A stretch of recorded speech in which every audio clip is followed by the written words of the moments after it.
Hello! Got a review for you today for the GP Toys F2 Black Aviax, which is a quadcopter, recreation beyond the limits.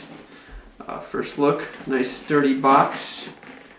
It's got like a leather padding graphic all around it. Back is just your basic technical information. Most of it's about the batteries and things like that, and about warnings about flying the toy. The Aviax uses a flying angle based model to control its rolling capability and perform the best rolling motion based on its current flying position. This is more accurate and stable than a time-based model that most toy class quadcopters use. So let's open this thing up and see what we have.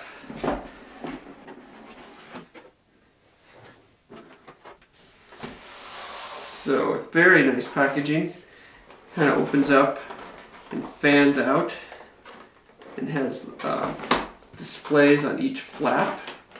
Very cool. We've got the instruction manual. Appears to be thorough, nicer than the one sheet you get with some of the other products on Amazon. This is the box. Sheet.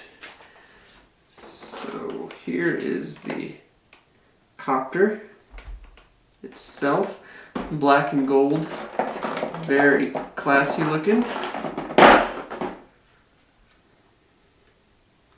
Kind of reminds me of the Smokey and the Bandit Trans Am, but I'm probably dating myself with that one.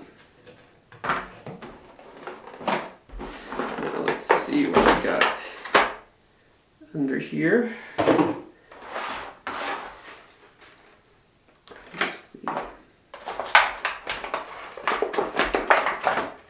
The controller. Honestly, it looks like a game controller to a video game. Not the typical joystick with the antenna that you get with quadcopters. And then blades, screwdriver, battery, good stuff. Here we see the landing gear, the camera, little 2 megapixel camera, landing gear, and the blade guards right here. Standard quadcopter stuff. So I'll get it together, get it charged up, and we'll see how it performs. Okay, so I just finished assembling it, and I just wanted to make a few notes about the assembly process. There's no real clear instructions on assembling it. Don't worry, it's not too difficult. It's basically attaching the propellers using these little pins. And people run into problems with these because there is two different kinds of propellers. There's an A and a B, and you just got to make sure you put them in the right spot. The propeller is marked with little arrows on which way it rotates. And on the quadcopter, you just have to match it up with the arrow, so you make sure you get the right props in the right position. The prop guards kind of gave me the most problems.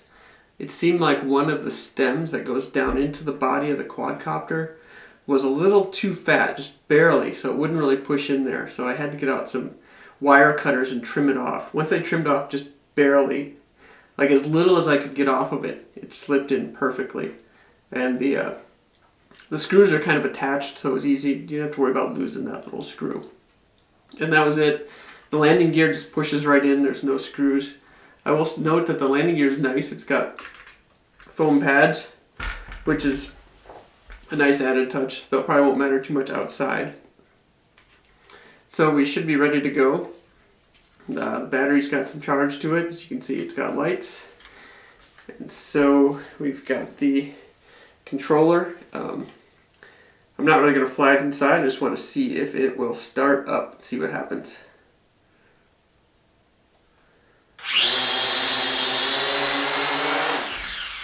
There we go. It's got power, things are turning, so I'm going to take it outside and take it on its maiden voyage and see what happens.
Okay, so I've had a few days and a few flights with this GP quadcopter to try it out, and overall I'd recommend it. It is a decent quadcopter toy.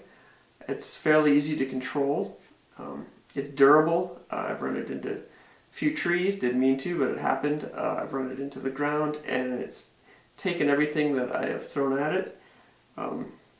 It charges relatively in a good amount of time. One downside is the battery goes really fast. It's got about an 8-minute charge time, or an 8-minute play time, I would say, flight time, and that's pretty accurate. That's what it's advertised, but that goes by really fast. So I recommend multiple batteries. I think 3 would be ideal. That way you can just charge them all up and swap them out as you're flying it. So that's one of the biggest downsides to it. But overall, I mean, it does have a few things that I wasn't happy about. The camera is not very reliable.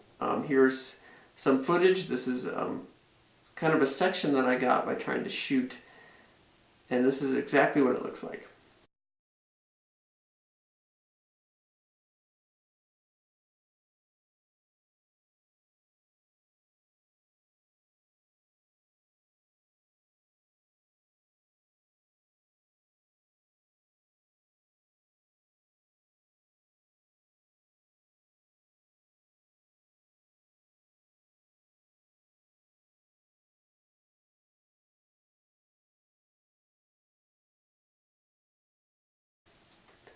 So as you can see, it sort of stutters and stops, and the quality just isn't there. And then besides that, the camera is unreliable. There were a few flights I took it out and shot, pushed the video button, and then once I got it back to my computer, there was nothing there. You could tell the camera had fired up. It's got a little red light and a green light, so it should have been working, but it didn't record any video. So it was like sometimes it did, sometimes it didn't. But with this price, I did not expect it to be a camera drone, really, even though it says that on the box. It's kind of like a nice perk. If it works, that's great if you get some footage, but it is really not the type of drone or quadcopter where you're going to be using it for aerial photography. This is more of a toy quadcopter, and that's what I expected out of it. And that's my biggest complaint, really.